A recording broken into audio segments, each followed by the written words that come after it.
Boom to the hay, all you sports fans out there in the Tulosphere. Welcome to the one-man sports rant. Gen 2.0. I am your host, Will, the alternative ESPN. Sports Thrill, talking college football, week 6. Alright, so you heard from Van Halen, or Van Hagar, Dreams, introduced by our Pi Kappa Alpha House Sweethearts, your review chapter, Alpha Tau. Quite fetching, I think. This weekend's full of dreams vis-a-vis the BCS repercussions that are going to come about from all the great matchups coming up. So let's get to it. So you may be asking, what is the OMSR Gen 2.0? It's not me flapping my gums for 15 minutes. It's not a 15-minute sports highlight reel. It's the best of both, where we took, lessons from Generation 1. I explained this on many an Olympic show in the past, but it ran into 3 or 4 minute disclaimers, which took half the show's talk time. Not going to do this time, not going to do that this time around. So there's got to be something back there that would interest you in terms of that. The beauty of doing a sports show, I will say, is you do end up with a slightly longer highlight reel than you otherwise would. It is not the goal of the OMSR. This is a sports talk show, mainly pro bono, to throw up there a 1-minute clip to get 1 million hits. Those are all over YouTube. That's not our goal. I have absolutely zero interest in that. The only other thing to say, except what was said on the Olympic sports shows, this show is copyrighted to the OMSR. Free video highlights courtesy to ESPN, ABC, and all their affiliated networks, CBS, Fox, and or the Pac-12 networks in their entirety. The OMSR does not own these video highlights, but does own all the other original content and the overall concept herein, thereof, therefore, most rights reserved. We also adhere to a strict standard in terms of the interpretation of the DCA or the DCMA Digital Copyright Millennium Act, is that those key tenets, or these key tenets, were hashed out through WIPO, World Intellectual Property Organization, fair use standard, minimal use, and derivatives. You could also say no money exchanging hands, because, like I said, this is a pro bono production. So like I said, we're talking week 6. Stay tuned. I know this may not be your cup of tea. You can always fast forward, but you won't know the clip order coming up. And it is an OMSR specialty, one, to let you know what you're getting, because you are getting a slightly longer highlight reel than anywhere else on YouTube or any other network for that matter. Do try to keep the talk interesting, if not entertaining. And also, it is a specialty to make a vignette of the highlight being discussed from the other commentary and interesting pointers that may have led up to the big plays, which we think is far more interesting than showing just the big plays. Alright, so wait for the clip so we know what we're talking about, or the graphic. So we're talking part 5 here, which is really part 1 of college football final coming up. So the clip order is how Florida State joked somewhat, which will take us to the Life Ran Sports Right of the Day soon enough, vis-a-vis the ACC. And then at the end, it's Florida, LSU, and in the middle, South Carolina, Georgia.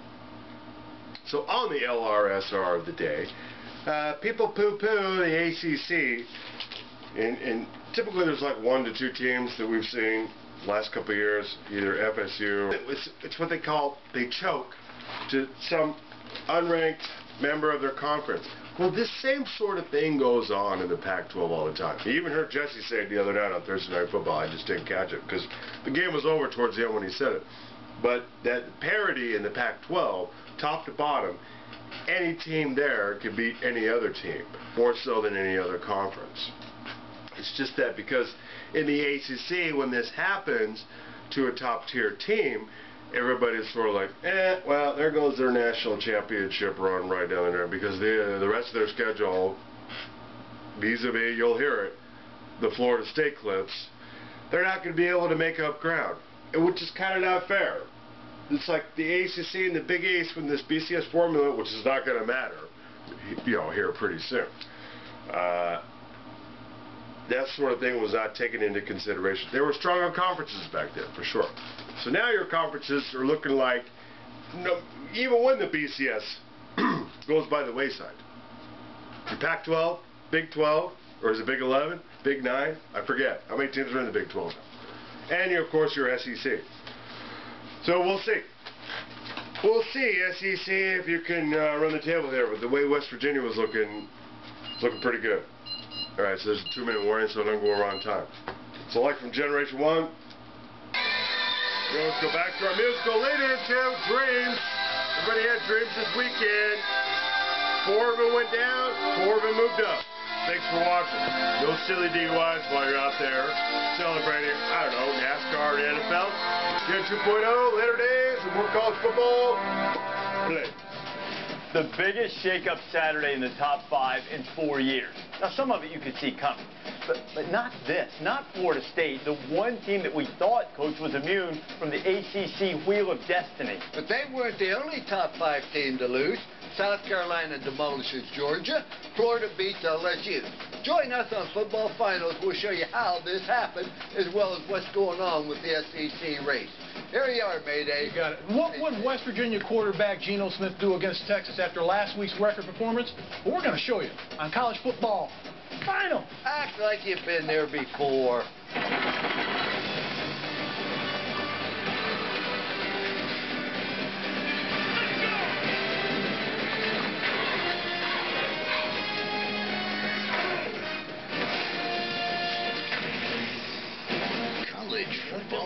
Lou, we talked about it. Really, the defense didn't get off the field on 4th down on the final drive, but the problem was the Florida State offense, especially in the second half. Well, it really was. When you look at Emmanuel, I mean, this guy is an excellent runner, one of the leading ground gainers on the Florida State team. He carried the ball 8 times, I think, for like minus 12 yards. They didn't run the option. They didn't do all the different things. They got in the second half after having a 16-0 lead. They just felt like, well, we'll just keep control of it. Let's just prevent from losing. And plus, they got pressure on him. And if you can't control the line of scrimmage, bad things are going to happen. And they're just not physical enough up front. They played great against Clemson. They haven't been the same since then. I think when you look at this Florida State offense, I think maturity is the question. Here's an offensive football team that rolled their helmets out there. This is a team that looked at that game film last week and they said, you know, Miami put up 566-yard passing by Stephen Morris, 44 points on this defense. We're Florida State. We can go out there and do that. But you know what? They couldn't handle prosperity. Everybody said, oh, you guys are great. You guys are top ranked, 3 in the nation. You guys are going to play for a national championship if you win the rest of your games. Well, guess what? You've got to go out and do it every week. This is a huge lesson for anybody in the top 10 that thinks they want to play for a national championship. You got to go out and earn it every week. But after you give up 507 yards passing one week, your defense is going to be different the next week. You go to practice, you have a sense of purpose, and let's give NC State an awful lot of credit. They play well. But Florida State did not attack. And let's also remember this. 3 times on 4th down, NC State went with it. It was earlier in the game that it punted the ball or kicked a field goal like Florida State had to. This game should have never been in question for the Florida State offense. Leading 16-0 at halftime, get shut out in the second half. There's no excuse for that if you're a championship caliber. Teams had gone down. Another top 5 team on the road. Steve Spurrier's number 6, not like he's any slouch against 5th-ranked Georgia. First quarter, second play from scrimmage. This was indicative of how the game would go. Connor Shaw to Demir Bird, and Bakari Rambo just has it taken away from him. Bird he took it away, wanted it more, Mark. Not being denied. That's going up and just taking it away, and that's a terrific play. And then later in the drive, Lou Shaw to Bruce Ellington. Well, this is just a well-executed play, very well designed by Steve Spurrier and his staff. The corner was sleeping for Georgia. 7-0. Aaron Murray batted into the air. Devontae Holloman just made a spectacular dive for the interception. Now in the ensuing drive, Rory Anderson with a crossing route. Shaw finds him. Terrific job of pass protection, and this is what you've got to have in big games like this. You've got to have great pass protection. This is what makes South Carolina so good. Look at the move Sanders puts on here. After dropping the punt, he picks it up for the second time this year, makes a spectacular punt return for a touchdown. Man, that dude has more moves than 2 men in a truck. You can't stay in front of him. 21-0, and it's going to get worse. Murray to Rantavius Wooten on 4th and goal. Problem is he didn't get across the goal line. 21-0 at the half. Oh, did we mention, is he a Clowney? Does he amuse you? Not if you're wearing the red and black. Jadeveon Clowney went off. Not if you're a left tackle. It doesn't amuse him at all. No. He abuses them. That he did. He was all over the place. Jadeveon Clowney, perhaps the premier pass rusher in all of college football. Third quarter. Oh, have we mentioned Lattimore? Marcus Lattimore, 3 games against Georgia, 3 100-yard games. Gamecocks blow out the Dogs. It's no secret. It's my offensive line, my tight ends, my receivers blocking downfield. Did a great job the whole night. In the months since your knee surgery and your knee injury, did you ever believe you'd have a night like this again? I mean, it was times I just wanted to give up sometimes, but, you know, I overcame it, and I'm here now, and it's just a blessing. Well, Georgia was held to its fewest number of yards since they played Virginia Tech in the Chick-fil-A Bowl back in 2006. Georgia has really struggled since 2008, now 1-9. 1-9 against top 10 teams in the AP poll. South Carolina dominated this game on both sides of the ball, but particularly on defense. Well, the thing about South Carolina, you know, I love their quarterback, I love their offensive line, Marcus Lattimore, but I love their defense. They can pressure the passer, they can stop the run, and in addition to that, every time Georgia or anybody else throws the ball, you're going to find somebody in traffic there. Look at Clowney come underneath there. They play together as a team. They're aggressive. They're physical.